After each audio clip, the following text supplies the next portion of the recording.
a fire in your belly, yeah? Yeah, and I loved it. And so when I started, Dubai was a lot smaller in terms of the black community, so everyone knew each other. Oh, you must be love kids. Yeah, it's so good. But you enjoy it. Yeah. It's flat. Yeah. It's flat. Like when you work in a job, no matter how good it is, it's so flat. Yeah. And when you've got that feeling in your stomach. You got lots to do, but make yourself a priority too. Hi guys, so I'm here with the lovely Shola, owner of Beauty Box Salon here in Dubai. I've managed to get a conversation with her today. So I just want to get straight into it. Tell us a little bit about your journey. So obviously we're here in Dubai, you've got a beautiful salon, really impressive what you've done. But I want to hear a bit about your journey into entrepreneurship. Maybe start from the beginning, about your career background. So initially I actually started in HR. So I've got 10 years background in human resources. So literally came out of school, started working straight away. So that's how I have my background. However, I always did beauty on the side. So even in school, I remember going around piercing people's ears with a piercing gun. Yeah, that's how much like just in beauty and just I had an interest in it, but it wasn't something I saw as a career path growing up. I think as well because of my background. So both my parents are from Sierra Leone, so it was very like traditional. Go to school, get an office job, for example, or work in business. It was very, again, traditional roots. However, I did have a liking to beauty. So during college, whilst I was working, so college years of 17, 18, 19, is when I started doing beauty on the side. So combination of hair, waxing, eyebrows, lashes, everything. Yeah, so again, I was advertising myself on Gumtree. My services on there. And then after work, I would literally take clients in the spare bedroom or on weekends, and that's how I made extra money on the side.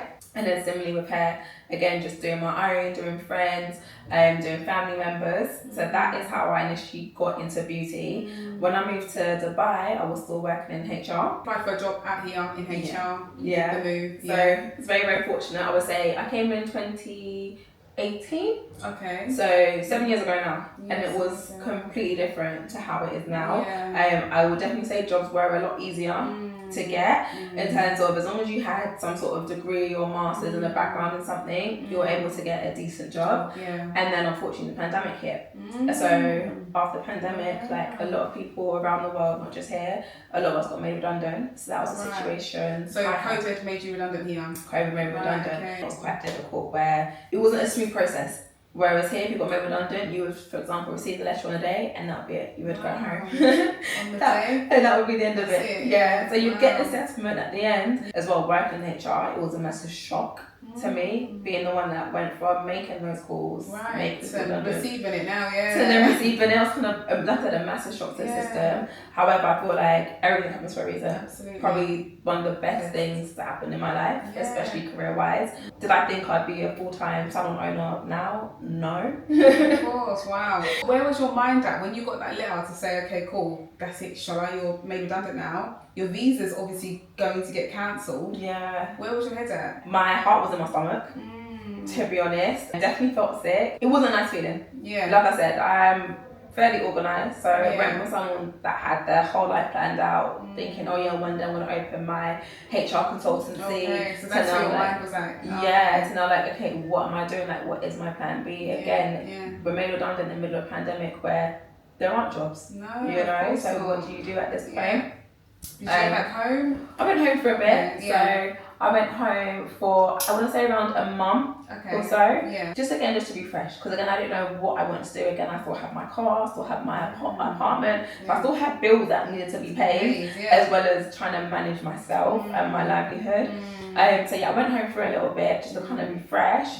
Usually quite a positive person anyway, so I was able to pull myself out of the stink fairly quickly. And it was very much like, okay, what can I do to make sure I never feel how I felt that day again?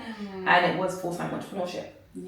So when that clicked, I was like, okay, cool. And that happened to me whilst I was at home. Like I was applying for jobs at the same time, because at this point, I still didn't know I was going to go into beauty, but I had to look at my options. Again, what can I do that can't fire me? You know, if I work for myself, I'm not gonna make myself redundant ever. Yeah. And I want to put myself in a position where I can't provide. Yeah. How was the process setting up a business here in Dubai?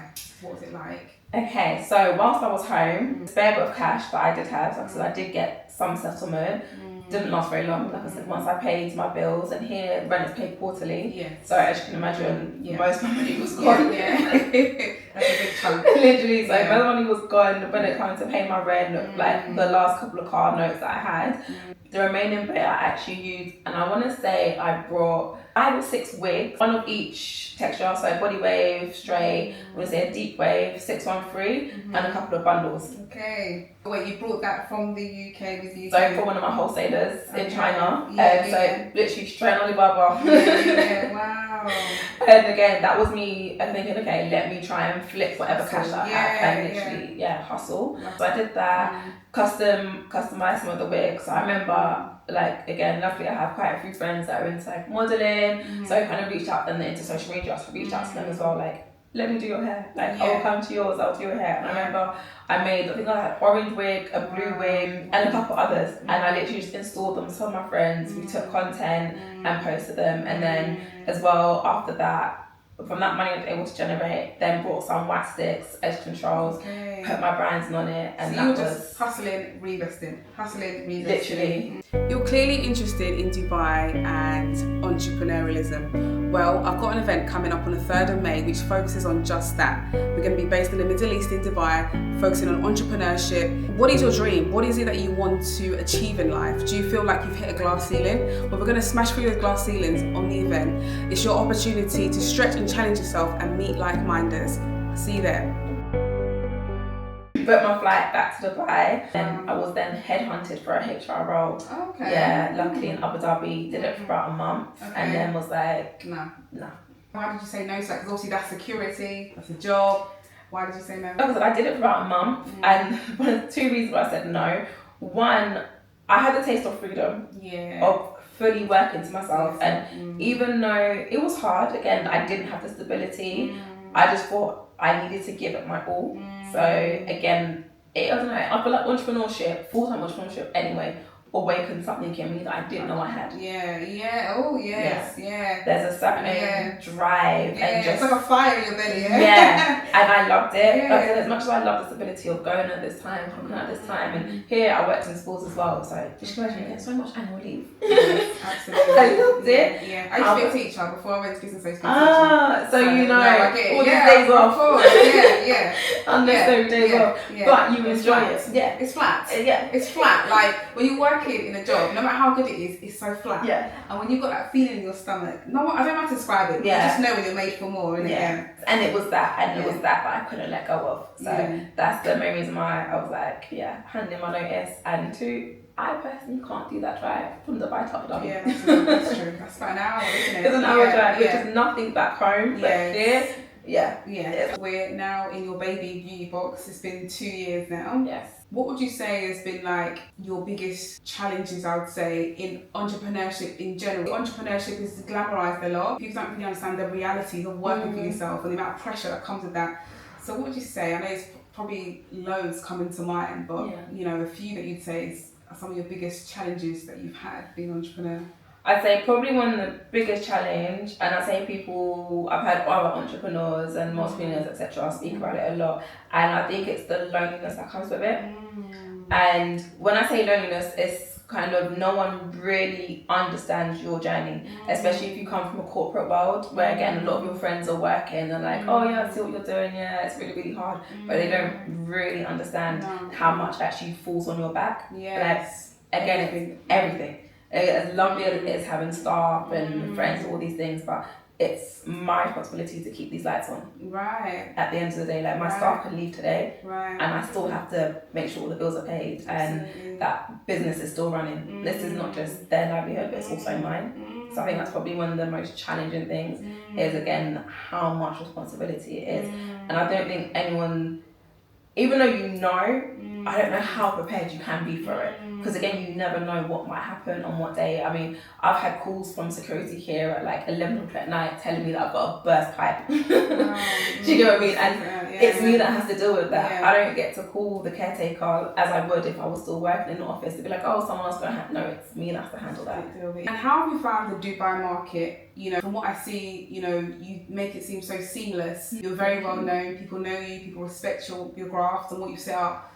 So how have you found the Dubai market as a London girl yourself, born and bred in London, right? Yeah. Switching and doing business here, how's that been, like the market here? It's interesting. Very, very interesting. I'd say it's completely different. I'd say one of the main differences between the UK and here is one, I'd say definitely when I started, there weren't, my target market was obviously like black girls or girls with Afro curly hair. There weren't as many then in, what was this, 2021, when I was freelancing by myself. There weren't as many as there are now. Whereas you could set up in the UK at any point and there's always going to be girls. If you're, for example, in London, for example, or like surrounding areas. Whereas here, it wasn't like that. You literally had to graft. And it was a blessing and a curse. Like I said, it was a blessing because I had amazing opportunities come from it. It meant that my name was known very, very quickly. I had opportunity, for example, Love and Hip Hop that I was able to do, which I may not have had that same opportunity if I was in the UK, again, because of the amount of competition. Absolutely. So, again, it was a blessing, however it is a curse because, I don't want to say curse, but again it didn't always work in my favour because when there were quiet periods, it was very, very quiet, you know, because the clientele wasn't here. I say the second thing, which I think most people probably experience here, is marketing. I do feel like it's a lot easier to market in the UK than it is here. I feel like a lot of people struggle to kind of get their name out and not to say blow, but do well very, very quickly. Whereas in the UK, again, because there are a lot more people, it is a lot easier. And I say that across the board between hair, people I know that have started up, for example, food businesses and restaurants as well. So yeah, so that's probably the biggest challenge. Yes, the market is just not as established. Yeah, it's not as established yet. People are coming. Like I've definitely seen the growth, especially even here in the last 2.5 years. I've seen the growth. I've seen again we're becoming bigger as well. But again, the amount of the influx of people moving to Dubai is insane. Like it's great for business. It feels like everyone's moving here. Everybody is moving here at this point. Like everyone knows each other by at least one person. Yes, but that's so true. For business, it's great. So I'm not gonna complain. So we're getting there. Like I said, the people are coming. It's getting slightly easier, but there are still challenges. And what I noticed about your salon, in comparison to other salons in Dubai, is that you have a nice variety of staff. From what I can see. How do you manage that? Like the different types of staff? How's that? Again, it's interesting. I think it's interesting for me as well. Because obviously I've always worked with Brits. So even that, how I manage now, obviously has to be tailored. I say my girls are amazing. I probably have one of the best teams in the world. Everyone's super respectful to each other. So that's one thing everyone does generally get on, which is nice. Your receptionist is so lovely. Thank you. And there's one in particular, when my kids come there, she's always like playing with them, so attentive. I imagine love kids. They're so good. Because you know sometimes you go to the kids and you know you just feel like they're a bit of an inconvenience. I'll come sit with one, but they're like, do you want to get your nails done too? You know, so I love that customer service. It's really lovely. Thank you. But again, it's taken time. I feel like staffing again is probably another challenge. Finding the right stuff. Like I've been through stuff. Like it's taken me a while to get where I am, and there's still people I want to bring on board, and I know when it does happen it's going through it again. Who you have really affects the business. You know, there's been times where I've had like a bad apple and it's affected everyone, you know, and when it affects the team it then affects the customer service, it affects the client experience. So it hasn't been easy, but it works. Like I said, all my girls are quite respectful and they're very professional. I'm happy I was able to set a standard as well of how I want my team to behave and how they are. So I've got to agree, like it's a really nice atmosphere when you come in here. It's very light. You know, when you go to salon, it feels quite heavy. You don't know who to speak to, you don't know who's doing what. But it's like the customer service is really lovely here. It's really consistent. Well done for that. You know, like in the UK, so especially being a black woman going to certain salons, you know, you have that salon trauma. Even just customer service is trauma that we all deal with sometimes. So, but it's like it's completely, you know. I mean, that's something we definitely didn't want as well because I had been to some salons here where again you did have a bit of the hostile environment, and I was very, again, my personality is generally quite light as well. I don't like any drama, I don't like stress. So that was one thing I didn't want, is for customers to come in here and be like, oh my gosh, gosh, let's go to the salon. It's already draining. If it's braids, we're sitting in that chair for hours, 5-6 hours. You get your nails done. You've got other things to do. Takes a while. So you want the experience to be as enjoyable as possible. Yes, so, exactly. How do you find customers here as well? Do you feel like customers are quite easy to acquire now? Do you feel like, you know, how do you get your customers? Was it mainly through social media? So I'd say originally majority of my customers were my old client base. When you were mobile here. When I was mobile here, and as well, like I said, when I started, Dubai was a lot smaller in terms of the black community, so everyone knew each other. So it was more or less, a lot of it was word of mouth. I have had a social media person like from the beginning, on and off. So that definitely did help and took a lot of strain off me. And then for maybe about a year, I did all social media myself, and then I've recently brought someone back on again. So it's a combination of word of mouth, like old clients, and social media that we're able to get people in. I think I did see your social media girl. I think she takes all the pictures of the hairlines, and I think I did see it's like Filipino. I saw her. That's really good actually, because I've never seen that before. So I thought that's really good that you have that. Dubai life in general, like, you know, what would you advise for someone that's like looking at you and thinking, oh my god, it's amazing, you know, she's come from London, set this up. What would you advise somebody that's kind of like a younger you that want to do what you've done? What would you advise them? If they're coming out here, stay focused. So remember why you're here and the end goal. I feel like a lot of people who come here, especially younger people, and get caught up in the lifestyle. And enjoy yourself, 100% enjoy yourself, but also remember your purpose, because it's very easy to kind of lose track of things, and then before you know it, your business isn't doing as well as you want it to, and you're kind of second guessing, why did I go out last night when, or 4 nights in a row when I could have taken an extra client. So definitely work hard, it does pay off, and you'll be able to get your time back. You know, it might not happen straight away, but a point will come when you can. So definitely just stay focused on everything and have a goal and keep working towards it. Okay, that's really good advice. I wanted to ask you like all like practical stuff. So like with your space, you're located in the Gold and Diamond Souk. Diamond Park, Diamond Park, so it's a Gold Diamond Park, and you know, it's a really nice space you've got. I've noticed in Dubai that a lot of salons, they have like a certain way in terms of the appearance of, like, you know, like in the UK you have like a high street, for example, and you have salons all along the high street, but in Dubai it's not really like that. Is that something that legal requirement sort of thing? Is it something? First of all, I don't want to call any market oversaturated, but it's definitely an oversaturated market where there are, and this isn't talking about Afro, like Caribbean salons or Afro hair, this is just in general. So I feel like people just take whatever spot they can get, and obviously depending where you're based, depends obviously how much like footfall you can take. So if someone's based at the bottom of an apartment, they're obviously going to get all the people that are in that apartment. If they're based in the mall, they'll get the mall. If you're based somewhere like me, for example, I'm in an office block, I'll get, for example, loads of staff. So it's usually that, and as well, in Dubai, the property's big here as well. So people, once you have a commercial property, people don't home rent it out to whoever, you know, and whatever country you're in, the beauty industry is huge. Absolutely. So if you can grab a space, wherever it is, take it. In terms of like furnishing and interior, compared to the UK, I feel like we've currently going for our refurbishment now. But here, again, you have to kind of keep up with the times. Just because before you know it, there's another salon that's popped up. And this is just salons across the board, not saying this is just for, like I said, Afro salons, just in general. Like a nail bar, and, you know, beauty, you know, nail place, or like a lash place or whatever, Always. Like, I want it at least every single day, there's a new salon opening. Every day? Oh my god, 100%. Wow. But with that being said, there's always someone new opening and someone closing. And it's at the moment, I'd say, the salon business is an interesting one right now, because again, as much as salons are opening, how great salons are, there is a massive like demand for home service and stuff like that.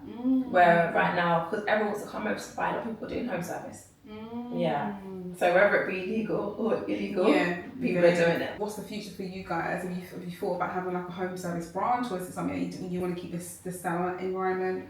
So for a long time, I was like, no, got home service, and then this month, starting last week, we officially started home service. So yeah, it's something we've now decided to go into because we do understand that as in a lot of people have asked for home service in the past, and personally, I do rather keep everything salon based, just because I want to create a salon experience. Yeah. That's always been my thing of having a salon experience, a one-stop shop where you kind of escape home and you escape the workplace, and you have everything done here. You know, there's music playing, you can have girl chat. That was always my thing. However, again, like being a business owner, you do have to keep up with the times and the trends, and right now home service is it.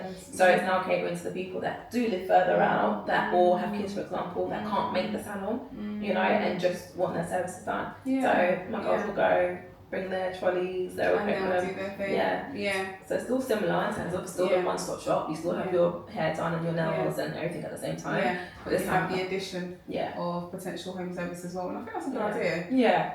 Especially in the heat, the summer months, I guess people wouldn't want to get out as much. How do you find the August, the Julys?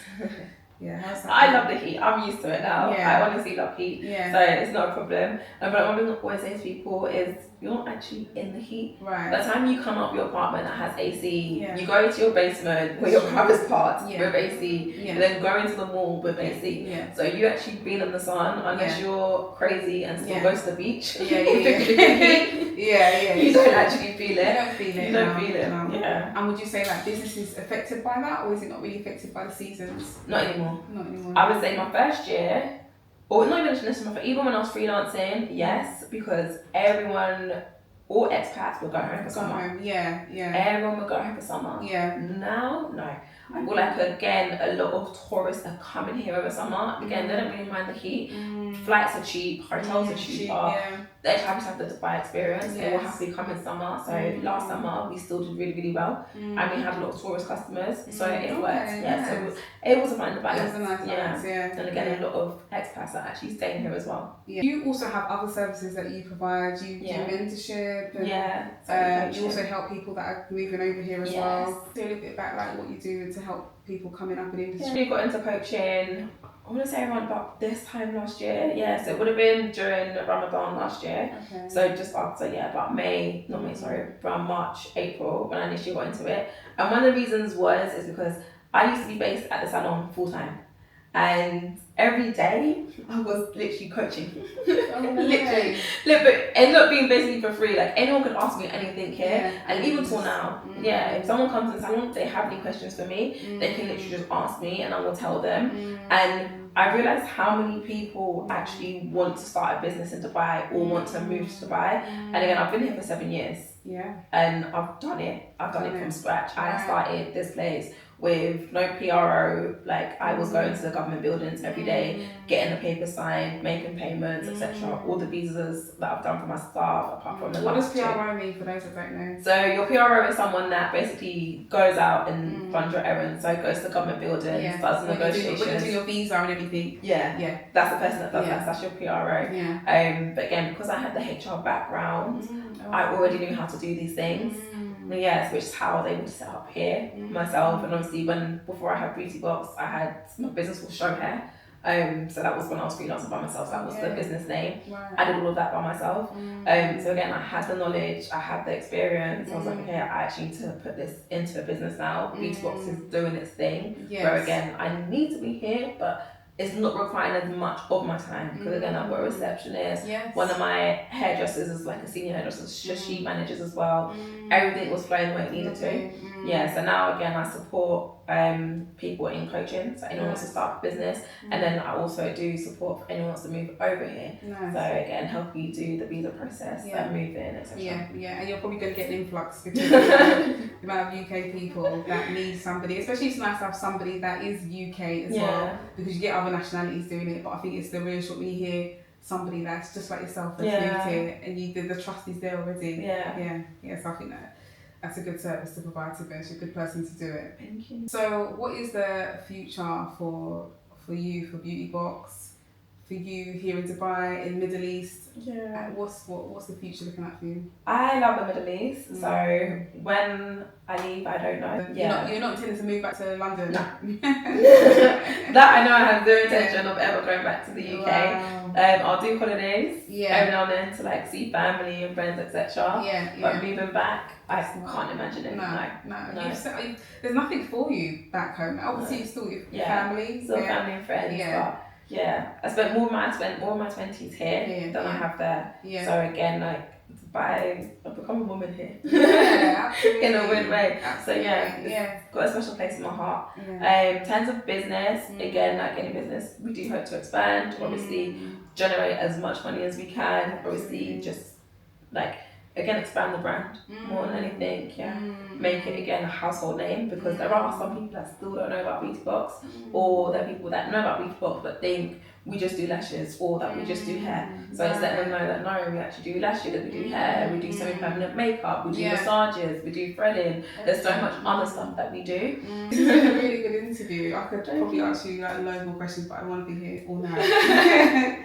So thank you so much. No, thank you for having me. I appreciate it. And this has been really insightful. Loads of nuggets, loads of advice, and just the real experience about Dubai.